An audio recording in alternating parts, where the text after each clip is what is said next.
Hey, welcome to Graphic Policy Television, GPTV. I'm Brad. It's new month. We've got the new Comic of the Month Club box in our hands. Now, Comic of the Month Club is one of the numerous geeky boxes out there. This one's dealing with comics. I mean, what a shock based off of the name, Comic of the Month. You can go find it at comicofthemonth.club, not .com, .club. Basically, they get this nice giant list of various comics. You put down what you like, and they kind of do like a long box dive for you. It comes out to be about like $20-something with shipping and everything. It's like $19.99, $21.99, somewhere around there. Basically, like, if you like the excitement of diving into a long box and not knowing what you're going to get, that's exactly what this is. It's really fun. I've enjoyed it so far. You get some really cool comics in it. So let's open up this latest box and see what we've gotten. Obviously I put in my preferences. I've kind of like leaned towards things like X-Men and old school Valiant and DC stuff and lots of Marvel. So it's been kind of fun diving through, seeing what we get. Some of it is, reminiscent of stuff we bought back in the day, and there's a lot of new comics I've never gotten before. So they've got improvements every single month. This month's improvement, so a super mega preference list update. They have more preferences, more titles, more characters, more satisfaction. So you can change your preferences anytime, and they've got a new order system up and running. It's definitely helping us get the books you love. Next month's improvement. If they're buying a new collection, the new order system ensures that they'll never run out of books they need to fill the boxes with of what we want. It's possible that after this month, they'll need to buy more books, whether that's this month or next month. They buy more books, we'll buy at least 40 more long boxes. They'll give it a wider variety of stuff. So basically they go out and buy collections, and then they kind of pack things up. No two boxes are alike that I know of, which again is kind of neat because, you never know what you're going to get. So let's open up and show off what's inside. One of the other things I like about it is they tend to do runs of stuff, which is kind of cool to be able to dive in and get a whole bunch of comics in a row. And they're kind of all over the place as far as time frame. We got 2 from 1990. We got Namor, the Submariner.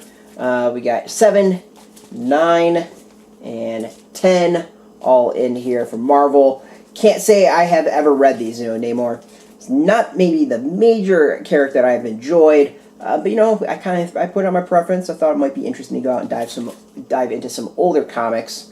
Wonder who these are by. So $1. It was back in the day when comics were just $1. You get a stack of them for a crisp $20 bill. Kind of miss those days. Those days were awesome. Alright, so let's see who is behind this. We've got John Byrne, illustrated and written by him, colored by Glynis Oliver, lettered by Ken Lopez, Tom DeFalco, editor-in-chief, Terry Kavanagh, edited. So that's actually pretty cool. So some old school comics with a classic character that's due to blow up any day now. Fully expect a film to be announced at some point, and these all to become hot topics. So you can see, not quite a run, broken up by 1, but we got 7, 9, and 10 to dive through, which is pretty cool. Not always old comics. Sometimes they're a little bit newer. We got Stormwatch from New 52. I definitely have these in the collection. This was when DC tried to kind of bring Stormwatch into the DC Universe. Didn't quite work, but still, it was entertaining. It was very, it was ambitious. It was a good attempt. It's a nice attempt, but a slight fail.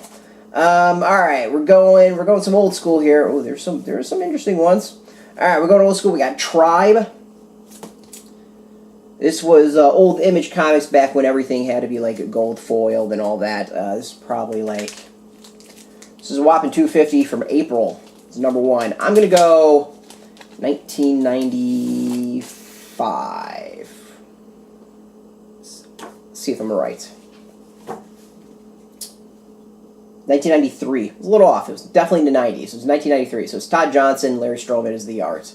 Colored by Joe Chiodo, Mike Helsler. Larry Stroman kicking it today still. It's a very distinctive style. It's kind of cool. I kind of remember digging Tribe. I think very ahead of its time. That's, I think, that kind of stands out at me. Be really interested to see if Tribe was released today, what the reaction would be. This is kind of the precursor to a lot of the stuff that's going on today in comics. We got a whole bunch of Valiant, but we're going to come to those in a little bit. Before we get to that, we've got John Woo's Seven Brothers, Garth Ennis, Jevon King, director's cut. from Virgin Comics issue 2. Can't say I ever read this. Don't think I even knew this existed. So this is a new one in the collection. Should be really interesting. Kind of cool to dive in and check this out. We got a whole bunch of Valiant. We'll start with Secret Weapons. See, we had a reboot of this series recently. The brand new Valiant Universe. This is probably in the collection somewhere. I do not remember what was going on with this. This was interesting because there's a lot of characters that aren't in the current Valiant Universe, and you know, we could probably debate for a long time which was the stronger version. So this is going to be really interesting to go back and read something like this. It's just one issue though. It's number 1. Definitely want to dive into a number 1 to see how that is. Yeah, this is like, it's got 10 cents on it. That's entertaining. $2.25. Let's see here. What year is this? So there's the serial number contest details. This is going to be mid-90s.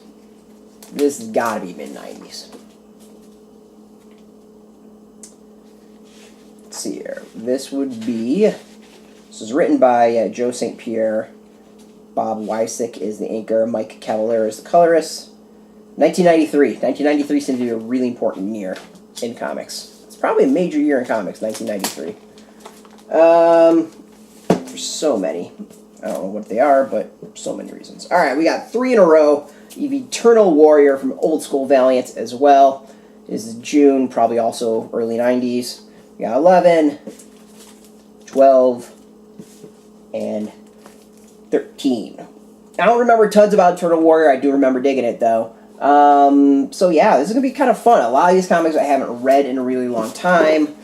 Some might be part of the collection that we've got. Some might be brand new. But no matter what, I know Tribe is definitely in there somewhere.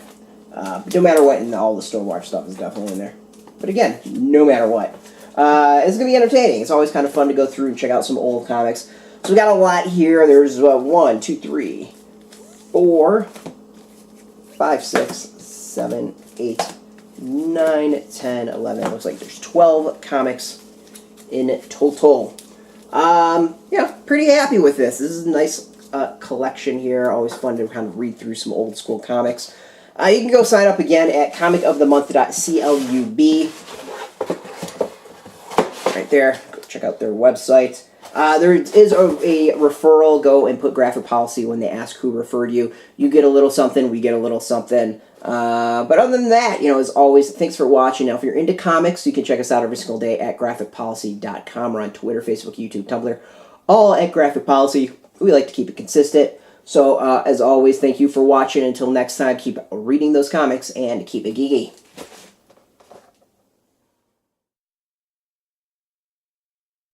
Hey, thanks for watching the previous video from Graphic Policy Television. Just by watching, you help support our site. Thank you so much. Now, if you're watching these videos, you probably care about geeky things like movies, television, comic books, toys, games, video games, you name it. You can go and subscribe right now to our YouTube channel to stay in touch and catch all the new videos, or check out our website at graphicpolicy.com. There's a nice link on this end of the video. But as always, thank you for watching. Keep on rocking and keep it geeky.